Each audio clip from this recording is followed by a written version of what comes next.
اللہ تعالیٰ نے اور رسول اللہ صلی اللہ علیہ وسلم نے اس پہ واضح کر دیا تھا، لیکن مسلمانوں میں بہرحال یہ انحراف ہوا کہ انہوں نے متشابہات میں پڑھنا شروع کیا، اور اس کی وجہ کیا ہوئی کہ اس سے پہلے اسپیشلی گریس اور انڈیا کے جو اس زمانے کے فلسفہ جو کرتے تھے تو وہ انہی چیزوں پہ غور کر رہے تھے، اس کی انہوں نے بکس بھی لکھ دی ہوئی تھیں اور اس کا ترجمہ بھی مسلمانوں کے پاس آ گیا، تو انہوں نے اسی میں غور و فکر کرنا شروع کیا اور بحثیں کرنی شروع کی، اور اسی میں جا کے ان کے فرقے بھی بننے شروع ہوئے۔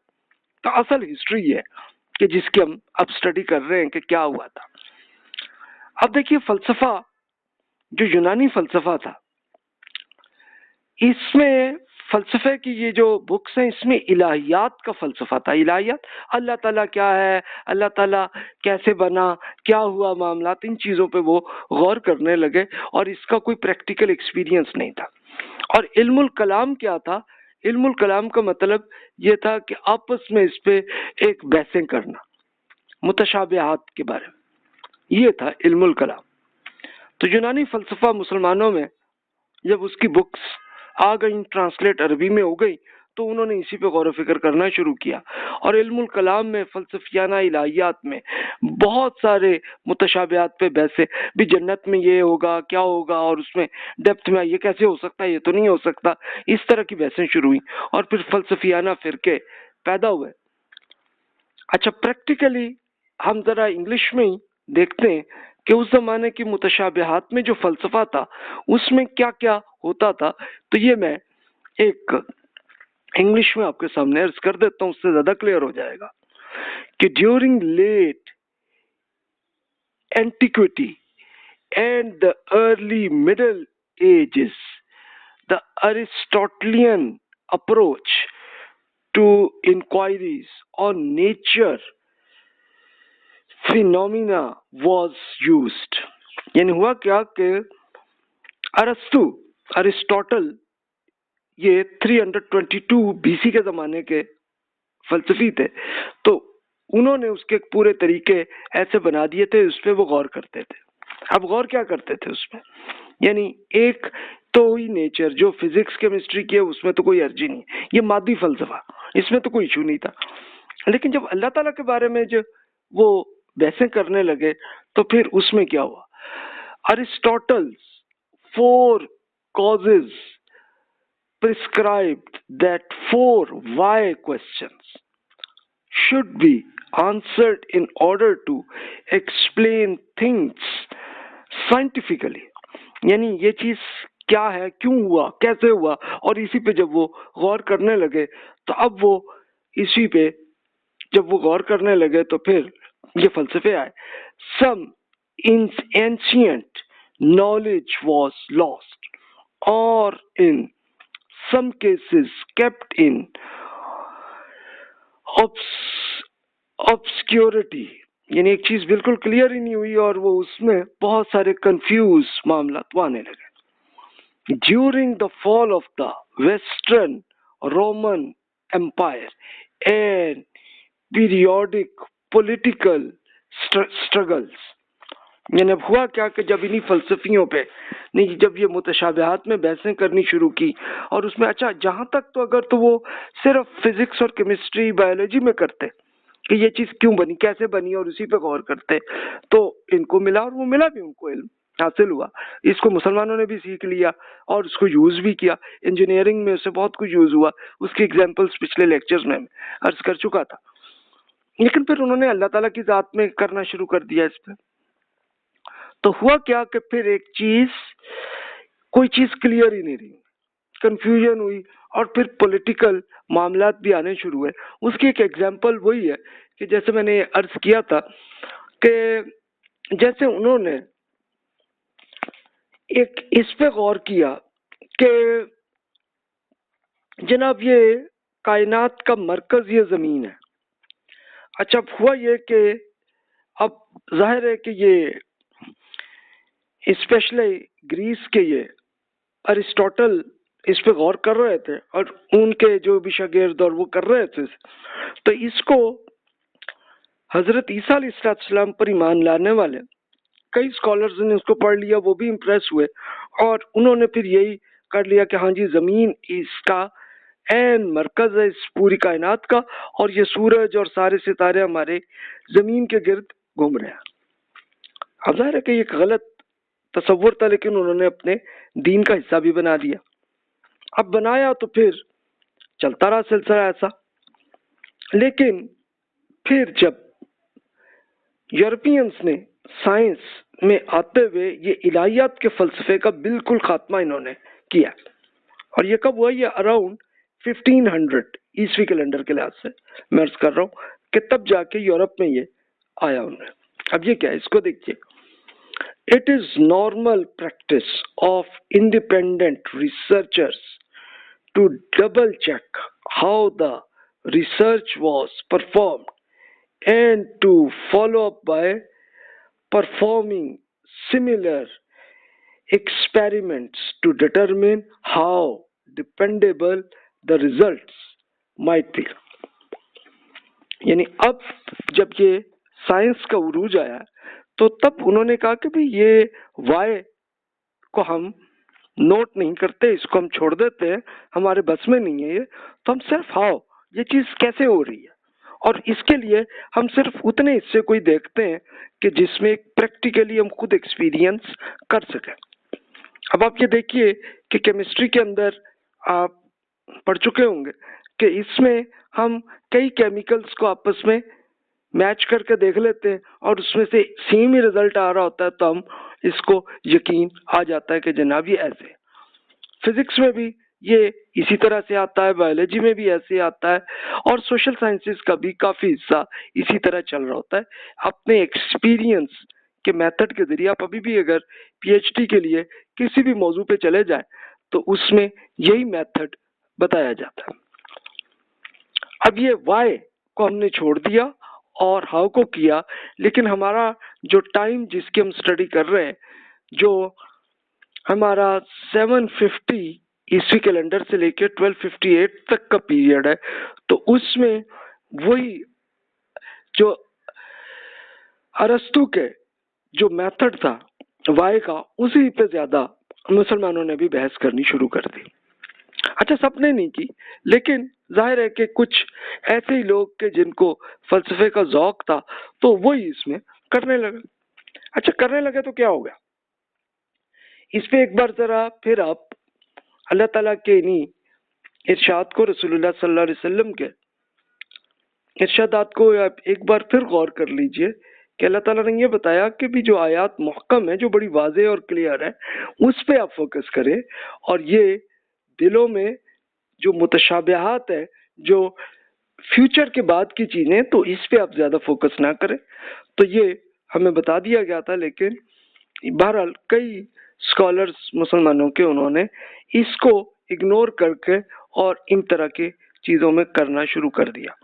رسول اللہ صلی اللہ علیہ وسلم نے یہی فرمایا تھا بھی حد تک کہ آسمان کیسے بنی، زمین کیسے بنی، چلو یہ ایک ہسٹری کی بات ہے، یہاں تک تو کر لو، لیکن اگر آگے چلے کہ اللہ تعالیٰ کے بارے میں کہ اللہ تعالیٰ کو کس نے بنایا، تو ان چیزوں کو یہاں پہ پھر شیطان کا وہاں پہ پوائنٹ آ جاتا ہے، تو اس سے اب بچیے۔ تو یہ ہمیں بتایا گیا تھا، تو بہرحال ہوا یہ، اب ہم دیکھتے ہیں کہ ہوا کیا، پھر رزلٹ کیا ہوا۔ اب فلسفہ اور علم الکلام کا یہ جو پیریڈ ہے، اس میں ایگزامپل سے یہ چیز زیادہ کلیئر ہوگی۔ علم الکلام، کلام کو مطلب یہ وہی ڈسکشن، بحث کرنا۔ اب فلسفے کے معاملات میں یہ بہت جو ڈسکشن ہوتی تھی، اگر تو علم الکلام صرف ہوتا نا کہ قرآن مجید کو سمجھنے کی، اسی طرح احادیث کو سمجھنے کی، فقہ کو پڑھنے کی، اس میں تو کوئی ایشو نہیں ہوا، لیکن جب الہیات کے معاملے میں جب یہ بحثیں شروع ہوئیں تو پھر یہ جو پہلی 2 صدیوں میں فرقے پیدا ہونے شروع ہوئے۔ یہ 35 to 200 ہجری کے پیریڈ کو میں دیکھ رہا ہوں۔ اب ایگزامپلس کے طور پر یہ 5 ایگزامپلس میں نے رکھی۔ مسئلہ ذات و صفات، یعنی اللہ تعالیٰ کی ذات تو قدیم ہے، کیا اس کی صفات بھی ذات کی طرح قدیم ہی ہے؟ یعنی قدیم کا مطلب کیا ہے؟ فار ایور، ان لمیٹڈ، یعنی اللہ تعالیٰ نے یہ تو بتا دیا کہ اللہ تعالیٰ جو ہے وہ ہمیشہ سے ہے، وہ پیدا نہیں ہوا، بلکہ اللہ تعالیٰ ہمیشہ سے ہی ہے، اور اللہ تعالیٰ نے یہ پوری کائنات کو پیدا کیا، یہ تو قرآن مجید میں بتایا. تو اب وہ اس پہ فلسفہ کرنا شروع ہوا کہ جناب جو اللہ تعالیٰ کی صفات ہے، ذات ہے، یہ قدیم ہے، تو اس کی جو ذات کی طرح اس کی جو صفات ہے، صفات کا مطلب اللہ تعالیٰ کی جو بھی اللہ تعالیٰ کی طاقت ہے، یہ کیا بعد میں بنی ہے یا پہلے بنی ہے؟ اب اس سے بحثیں شروع ہوئی. تو یہ فرقہ ہے معتزلہ، اعتزال جنہیں کہتے ہیں، وہ ایک فرقہ بن گیا تھا ان فلاسفرز کے. اچھا، اب ایک تو یہ حرکت ہوئی.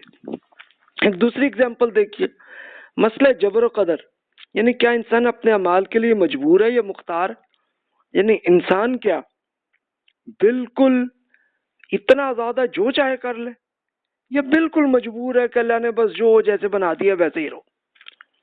اس پہ پھر یہ دو فرقے الگ الگ ہو گئے تھے، جبریہ اور قدریہ. جبریہ کا یہ تھا کہ انسان تو مجبور ہے جی، جو بھی ہے وہ ہے. تو پھر اب قرآن مجید میں یہی ہمیں حکم آیا گیا ہے کہ یہ برائیوں سے بچنا ہے، نیکیوں کی طرف آنا ہے. تو پھر ہم مجبور ہو گئے، ہم کیا کریں؟ یہ آتا ہے نا. اور مختار یہ قدریہ فرقہ بنا تو انہوں نے کہا کہ نہیں بھی، ہم ان لمیٹڈ ہے، جو چاہے ہم کر لیں. اب اس کے لیے یہ ایک مشہور وہ معاملہ ہے کہ حضرت علی رضی اللہ تعالیٰ عنہ سے لوگوں نے یہی سوال جناب کیا. تو انہوں نے پھر لوگوں کو بتایا کہ بھی دیکھیے، آپ کھڑے ہوئے تو آپ ذرا اپنا ایک پاؤں اونچا کریں. کر لیا لوگوں نے. آپ ذرا دوسرا اونچا کریں، تو دوسرا کر نہیں سکے. ظاہر ہے کہ ایک اونچا ہے تو دوسرا اونچا کیسے ہوگا؟ تو اس طرح انہوں نے حضرت علی رضی اللہ عنہ نے واضح فرمایا انہیں کہ بھی دیکھو، انسان کو کسی حد تک مختار ہے وہ، لیکن ہر چیز پر نہیں ہے. تو اللہ تعالیٰ نے جو احکامات ہمیں دیے ہوئے وہ ہمارے، اس میں ہم مختار ہوتے ہیں کہ ہم نماز پڑھیں نہ پڑھیں، اللہ تعالیٰ پر ایمان لائیں نہ لائیں، یہ ہم پہ پوری آپشن اویلیبل ہے. لیکن وہاں پہ تو مختار ہے، لیکن کچھ چیزوں میں مجبور ہے کہ ہم پیدا کہاں ہوئے، کس ایریا میں ہوئے، کس فیملی میں ہوئے، یہ ہمارے کنٹرول میں نہیں ہے. تو بھی اس لیے آپ فوکس اتنی چیزوں پہ کریں کہ جس میں آپ مختار ہیں، کہ اسی میں آپ کا آخرت میں آپ کا معاملہ ہونا ہے. آپ کا جو بھی رزلٹ آئے گا تو اس زندگی میں اتنا ہے کہ کسی حد تک ہمیں اختیار حاصل ہے، تو بس وہیں تک ہی ہمارا فوکس اتنا ہی ہے. جو چیز میں ہم مجبور ہیں تو اس میں پھر نہیں. مثال کے طور پر ایک آدمی اگر بالکل بیمار ہو جاتا ہے، اتنا بیمار ہو جاتا ہے کہ کومے میں رہتا ہے، تو اس پہ نماز بھی کوئی فرض نہیں ہے. ہاں، اگر اس کے بعد وہ جب کومے سے نکل آئے اور صحت صحیح ہو جائے تو اس کے بعد پڑھ لے. تو دیکھیے کہ یہ اس طرح کی بحثیں اس زمانے میں شروع ہوئی. اچھا، ایک اور اگزامپل پہ ہم آتے ہیں. ایمان اور عمل کا باہمی تعلق کیا؟ کیا عمل ایمان کا حصہ ہے یا نہیں ہے؟ تو یہ پوری ہسٹری میں پڑھ چکے ہیں. خوارج کو پوائنٹ آف ویو یہ تھا کہ عمل بھی ایمان کا حصہ ہے، کہ اگر ہم نے کوئی گناہ کبیرہ کیا تو ایک بندہ کافر ہو گیا. اچھا، اس میں تو پھر وہ آگے آتے ہوئے یہ کرتے تھے کہ نہیں جناب، جس نے یہ گناہ بھی کر لیا اس کو قتل کرنا ہم پر لازمی ہے. اس حد تک کرنے لگے. ایک دوسرا فرقہ مرجعہ بنا. مرجعہ کا یہ تھا کہ نہیں بھی، عمل کا ایمان سے کوئی تعلق نہیں. حالانکہ یہ اصل میں تو دونوں کے بیچ کا ایک لیول تھا کہ بھی ہمیں نیک عمل کرنا ہے، ایمان کو رکھنا ہے، لیکن اگر غلط فہمی سے یا کسی وجہ سے ہم نے کوئی گناہ کر لیا ہے تو اللہ تعالیٰ نے قرآن مجید میں بتا دیا تھا کہ ہم نے توبہ کر لینی ہے. تو بس بات ختم. آپ کا عمل آپ صحیح ایمان پہ رہے ہوں گے، لیکن نہیں ہوئے تو اب یہ اس طرح کی بحثیں شروع ہوئی. ایک اور بڑا مشہور یہ معتزلہ کا ایک بڑا ایشو انہوں نے سامنے کیا تھا، مسئلہ ہے خلق القرآن. یعنی کیا قرآن مخلوق ہے یا صفت کلام؟ یعنی یہ اللہ تعالیٰ کی صفت ہے یا یہ اللہ تعالیٰ کی کوئی مخلوق ہے یہ قرآن مجید؟ اس پہ بحثیں شروع ہوئی. تو معتزلہ نے اس پہ وہ بڑی بحثیں کی، اور معتزلہ ہی میں یہ خود خلیفہ حکمران ہارون الرشید اسی فرقے میں شامل تھے. اور تب ہارون الرشید نے تو پھر یہ کیا معاملہ کہ نہیں بھی یہ سارے لوگ ان کے فرقے کے عین مطابق عمل کریں. تو انہوں نے تو اتنا ہی کیا کہ یہ پورا خط لکھ کے اور سارے جو گورنمنٹ کے جتنے امپلائیز تھے ان سب کو کہا کہ ہاں بھائی اس کو مانتے ہیں، اگر مانو گے تو گڈ، اور نہیں تو پھر ان کے فرقے سے نکلیں گے تو ان میں شامل نہیں ہوں گے تو ان کو پھر جاب سے نکال دیں گے۔ تو لوگوں نے ماننا شروع کر دیا، ٹھیک ہے۔ اچھا وہ ہارون رشید تو چلو پھر کچھ پڑھے لکھے تھے، لیکن جو ان کے بعد اگلے حکمران جو بنے تھے تو انہوں نے کئی مسلمانوں کے اسکالرز کو جناب کیا، پوچھا ان سے ہاں بھائی تم ہمارے اس معتزلہ فرقے کے مطابق ہو کہ نہیں ہو؟ تو اس میں سب سے مشہور مین اسٹریم مسلمان احمد بن حنبل رحمۃ اللہ علیہ، وہ واضح ان کا کہ نہیں بھائی یہ آپ کا یہ جو ایشو جس پہ آپ ڈسکشن کر رہے ہیں تو اس کا کوئی دین سے کوئی تعلق ہی نہیں ہے، اس میں غور کرنے کی ضرورت ہی نہیں، تو بھی میں نہیں مانتا۔ اس پہ ان کو اچھے خاصے ان کو مارا بھی گیا اور کافی ان کو ڈنڈوں سے ان کو مارا گیا، لیکن وہ انہوں نے پھر یہ کیا کہ کم از کم اس طرح سے یہ تو ہو جائے کہ بھی حکومت کا یہ کام ہی نہیں ہے کہ وہ ان چیزوں پہ جا کے بحثیں کرائے۔ اور 241 ہجری میں تو وہ فوت ہوئے تھے، تو ان سے کچھ عرصہ پہلے یہ معاملہ ہوا، لیکن پھر اس کے بعد وہ حکمران وہ تو چلے گئے، اب اگلے آئے تو ان کو یہ بڑا افسوس ہوا کہ بھی اتنے ایک بڑے نیک اسکالر تھے کہ ایک ہی نہیں تھے، احمد بن حنبل ایک تھے اور اس طرح اور بہت سے اسکالرس پہ ایسا ہی ہوا تھا، تو انہوں نے سب کو بڑی ان کی پوری عزت کی، بڑا ان کا اسٹیٹس کیے رکھا، اور چلے پھر یہ فتنہ جو ہے ختم ہو گیا۔